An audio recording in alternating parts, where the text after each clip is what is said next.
Mike, we have a problem. I know. I'm gonna go grab the book. We got a story to tell. Today's story is about taking a look at the growth of our Nintendo Switch collection over the last 5 years. So, why not share the different kinds of games within our considerable collection of our favorite video game console?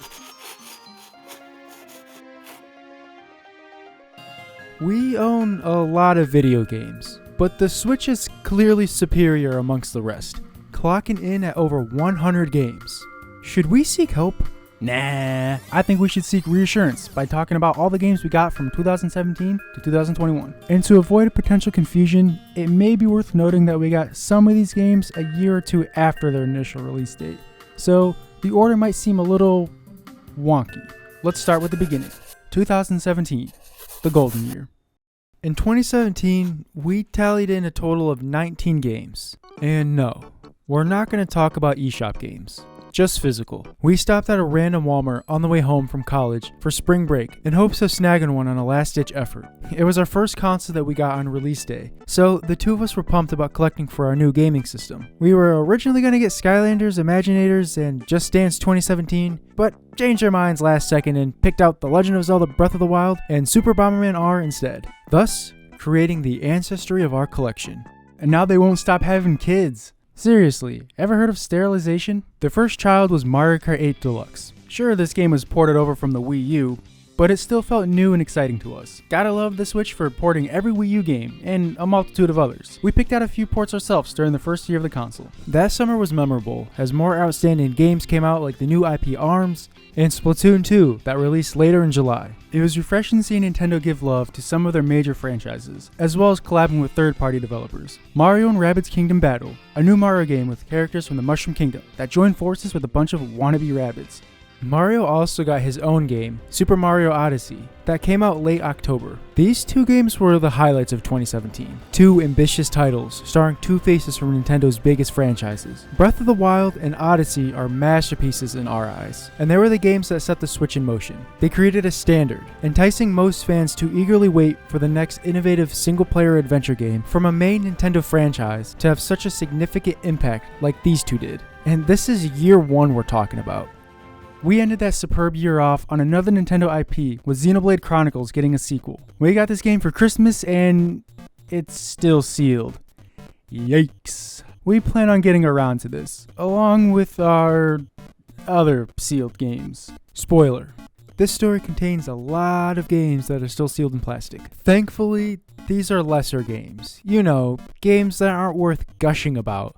We'll keep a pile of them to the side here. There was a small phase we went through of purchasing random games for no real reason, other than filling up our shelves. Or should we say, stacking them, since we didn't have a proper shelf to display our Switch games. Ew. Well, that was year one. Overall, it was undoubtedly a good year. Now, what did 2018 have in store for us? The busy year. We started 2018 off strong with... The second game we got was... for our birthday, and it's sealed. We grew up playing sports games on our PS2 and GameCube. Then they just sort of went extinct for the Wii and Wii U. So of course the two of us were ecstatic to see sports games make a return when it was revealed during the Nintendo Switch first look trailer. But unfortunately, we just never found the time to commit to the game. We did, however, commit our time to a couple of other sports games, Mario Tennis Aces and Golf Story. Mario Tennis was amazing the first 2 months that it was out. We got Golf Story towards the end of 2018, but didn't play it until early 2020. Everything about this game is so charming. The graphics, the various areas, and the goofy story. Too bad the fun abruptly ended, and now it sits in the backlog corner, like it's in timeout. Oh, seems so sad and lonely back there, doesn't it? Yeah. Well, stop feeling bad for it because don't worry, it has company. Lots of company. Oh, the tragedy of backlog games. Owlboy, you don't deserve the severe horror that you're about to bear, but it's not your fault. The blame is all ours. We just don't have the time for you, alright? No need to worry, Deathmark. Your curse will be lifted when the time comes. Tiny Barbarian? Okay, it's entirely all your fault for being sent to the corner. Your final boss is absolutely brutal for no reason at all. Yooka-Laylee? Well, I beat this game, but you didn't. Octopath Traveler? Ooh, it hurts. You have no idea how much we're filled with regret and shame for setting you aside. What we had was strong. It was special, but it's only fair.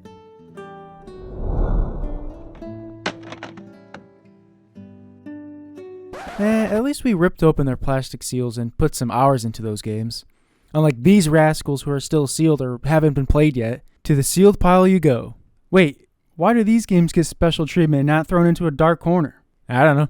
But I do know that the Switch just loves that port treatment. Ports, remakes, and remasters give newcomers a possibility to play something that they've never got a chance to play before, and for fans of those games to relive those experiences again. Sure, Nintendo is a little grimy for pricing a huge $60 in most of their ports. That can be a turnoff. Having my favorite game ported to the Switch was a turn on for me though. I had to import this game from Japan, which makes for a unique addition to our collection. Another unique little game is Bendy and the Ink Machine.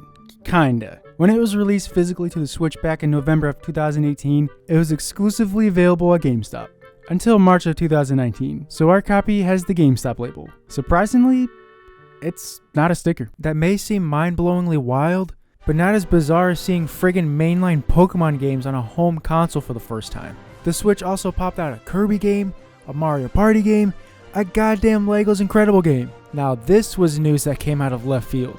We did not expect such a huge announcement like this. This was that groundbreaking single-player phenomenon that we were talking about earlier, that us fans were dying to see again. LEGO Incredibles was way ahead of its time and pushed the Switch to its limit. As enticing as this game is, shockingly, there was another game that released during the busy year that was highly anticipated.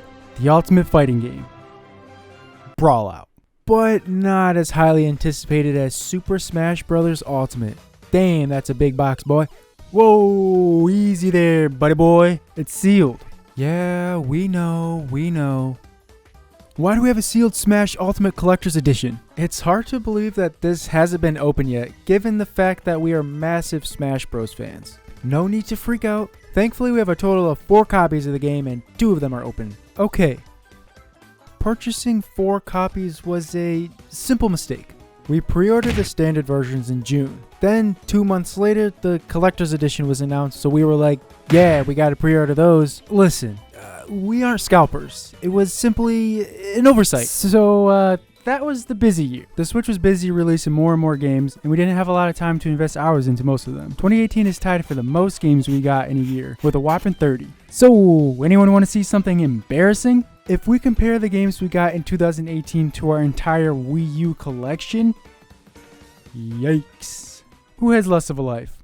The Wii U or us? 2019, the Impulse year, totaling 22 games. 2019 wasn't our best year in terms of games added to our shelves, yet we discovered a tidbit of an obsession of buying games on a whim that we probably didn't need, or games that were instant day one purchases. The first game we got was an impulse buy when we noticed that Starlink Battle for Atlas was on sale. It came in a big old box with toys that we used only one time. Along with the game, it comes with some other goodies. You get a controller mount for your Joy-Con, a couple of characters including Fox McCloud, the R-Wing, Star Fox's ship, a couple of weapons, and a double-sided poster. Oh yeah, now you look like a gamer. The following game we got was Layers of Fear. It came with a poster that our dog chewed up. Bad. But you're still sweet. Along with the original soundtrack, all packed in the collector's box. But the box, that's in the closet. Moving on. I received Lost Sphere as a gift from a friend on Valentine's Day. I dumped over 60 hours into it, but I don't know, something about it left an awkward taste in my mouth that I can't fully describe. Luckily, Mike came to the rescue and gave me some games that helped eliminate my displeased aftertaste. For our birthday that year, we both got each other a few games. Really for the both of us. Mike got us these, and I got us a whole ass PlayStation 1. We received Captain Toad for Christmas in 2016 on the Wii U, but didn't get a chance to play it. So we bought the game again. Monster Hunter Generations Ultimate was our first introduction into the world of Monster Hunter. Co-op games are guaranteed fun for us, and 2019 had its fair share of them. Mario Maker 2 came out that year in the summer, and unlike the first installment, this one had multiplayer. The beautiful and vibrant remake, Link's Awakening, hit the shelves a few months later in September. There's no co-op, but we played at the same time right next door to each other, like good old friendly neighbors. We did the same thing with Pokemon Shield and Pokemon Sword, a single-player Pokemon adventure, but some areas introduced local multiplayer. It was a neat experience to run around with each other within the Pokemon world for the first time. Sword and Shield were our most played games that year, while these two were our least played games, as you can see. Getting games such as these is always a nice little treat, however. Yeah, you bought a few other ones too. Yep, I'm a big fan of the Shantae series and recently played the first two on my 3DS around that time. So making sure I got these two in my possession was a no-brainer. Yooka-Laylee goes into the sealed pile, I beat these two, and Kill la Kill. Damn, that backlog corner is getting pretty scary. It sure is. But it's not as scary as these two games. We have a nice PC, but also have an addiction to buying Switch games, and maybe we should seek help. Yeah, by playing Outlast and steadily roam through a mental hospital. The first Outlast game was amazing. We were hooked and ended up beating it in one night. It kicked ass. Outlast 2? So much running around and hiding. Running and hiding. That reminds me. That game will be hiding behind the fridge for a while. Yikes. We just made the corner even scarier now. Yeah, but not as scary as 2020, the absent year. 2020 was basically a massive sick day. It takes last place in terms of how many games we got, was 17, and that's due to the fact that not a lot of games were released. Some even felt rushed, unfinished, or lacked vital content. The beginning of the year appeared to be normal, with our first game being Pokemon Mystery Dungeon Rescue Team DX, which released on our birthday. We adored the original Mystery Dungeon games as kids, and have a lot of great memories with them. So naturally, we were thrilled to see these games have their own remakes with stunning graphics and new features. A few weeks later, the next big Nintendo game that fans desired for years came out, Animal Crossing New Horizons. There's a few games that make you go, I'm going to be an introvert and obsessively waste my life away for weeks on end and slowly go insane, but keep playing to help cope with the pending realization that I'm on the verge of going insane. This is one of those examples. Then we got some more great titles, such as Phoenix Wright Ace Attorney Trilogy that we imported from Japan, and it was amazing as we took our first steps into the Phoenix Wright series. And let me tell you, those were some proud footsteps. Too bad we gotta walk this game over to the corner, since we only played the first game out of the three. Clubhouse Games' 51 Worldwide Classics launched at the start of summer. A game packed with 51 games in case you forgot how to frickin' read. Then bam, out of nowhere. Literally out of nowhere, a new Paper Mario game, The Origami King, shows up. This version was absolutely stunning and captivates that perfect summer adventure. Although, the rest of the summer felt very bleh. Not much was going on. New Horizons was hard to get back into, even though we really wanted to. A collection of 3 iconic 3D Mario titles to celebrate Mario's 35th anniversary emerged like a ninja spawning from thin air at the end of summer. But Nintendo oddly made a limited amount of copies. What was with these unexpected announcements that year? It felt like Nintendo was hiding from us in 2020. Speaking of limited copies, introducing our good friend, Limited Run. Don't let that cunning smile fool you. Limited Run is ruthless. Yeah, a great friend who will pick you up when you're feeling down. Pick you up by your feet, that is, and shake your lunch money out of you like you're a cartoon character. Although, they came in clutch with some new games that we ordered during the drought of 2020, such as Vitamin Connections, Shantae and the Seven Sirens, and Wizard of Legends. Fast forward to November when we got a new big Nintendo game, Hyrule Warriors Age of Calamity. It wasn't as magical as playing Breath of the Wild for the first time, but the game offered a lot for us. We ended that year off with a splurge of games for Christmas. Our mom balled out and got us a lot of great games.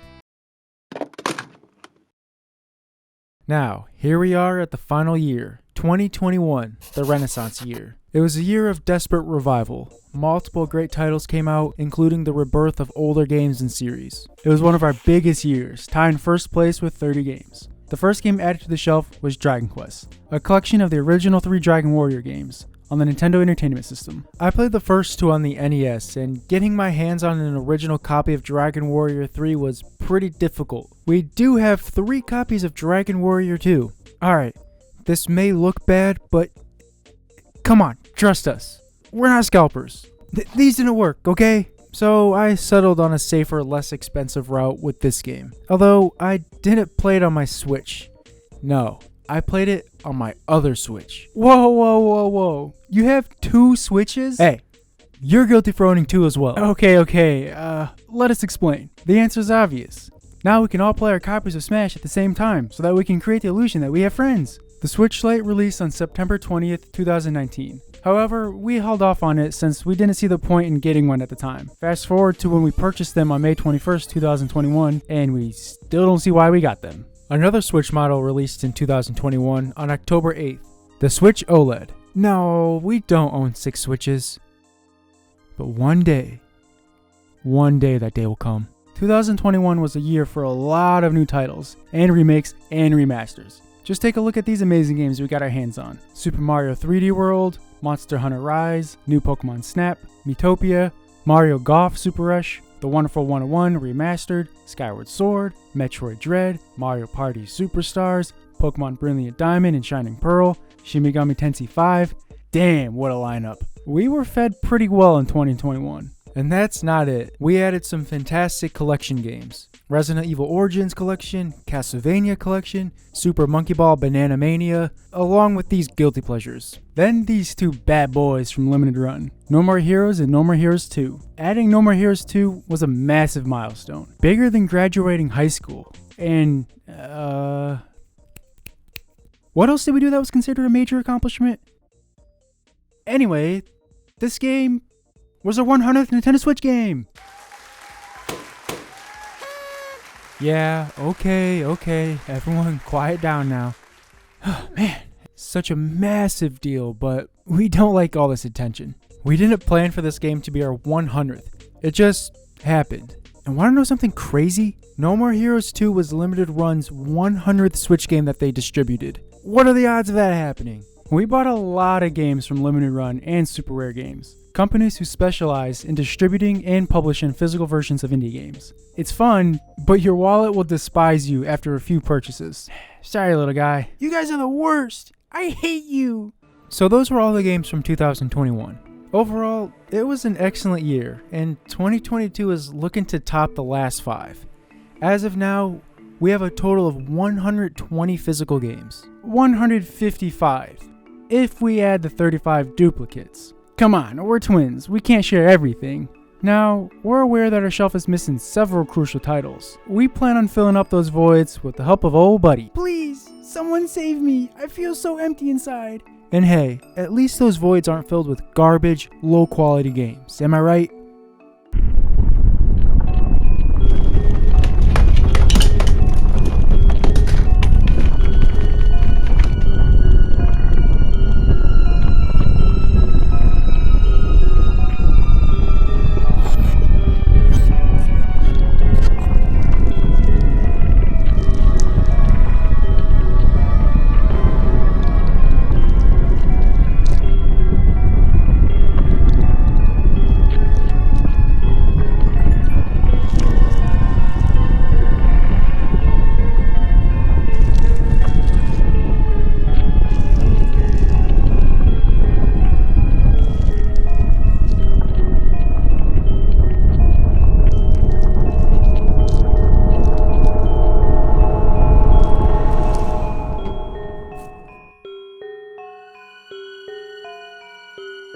Matt, we have a problem.